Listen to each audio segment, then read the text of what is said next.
Jocelyn Rainey is fearless. She survived a paralyzing gunshot wound. She talked her way into one of the most prestigious art schools in the country, though she wasn't an artist. And now she's taken her urban youth around the world to experience some of art's greatest masterpieces. Here's her story. Artist, curator, gallery owner, mentor. These are just a few hats that Jocelyn Rainey has worn, but perhaps her favorite is teacher. After teaching 7 years in an all-male high school teaching art and art history, I had a burning question. Would my students ever see the Picassos, Da Vinci's, and the Salvador Dali's that we studied about? But Jocelyn was not satisfied to just teach art to inner-city high school students. She wanted them to experience it. So she founded a nonprofit to help urban students become global scholars. And she named it after one of the world's most famous pieces of art. Finding Mona Lisa is a travel and study group for high school students in the city of Detroit. To give them a chance to see the masterpieces of artwork that they've been studying about. To take them abroad so that they can deal with the culture that created the artists, that created the masterpieces. Rainey has taken students and exposed them to experiences they never dreamed possible.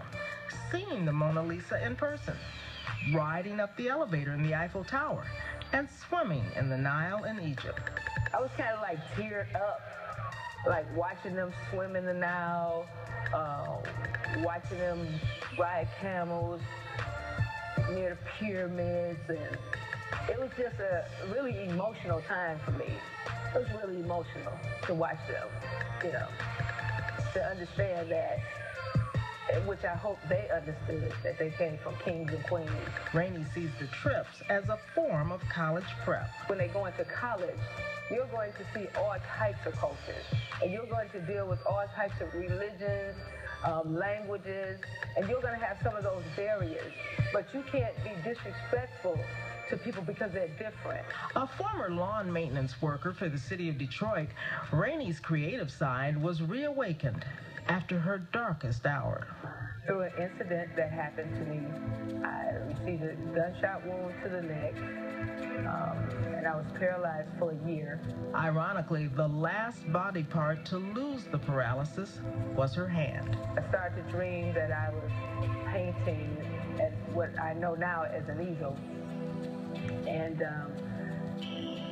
at first I thought it was just, a dream, but it kept reoccurring.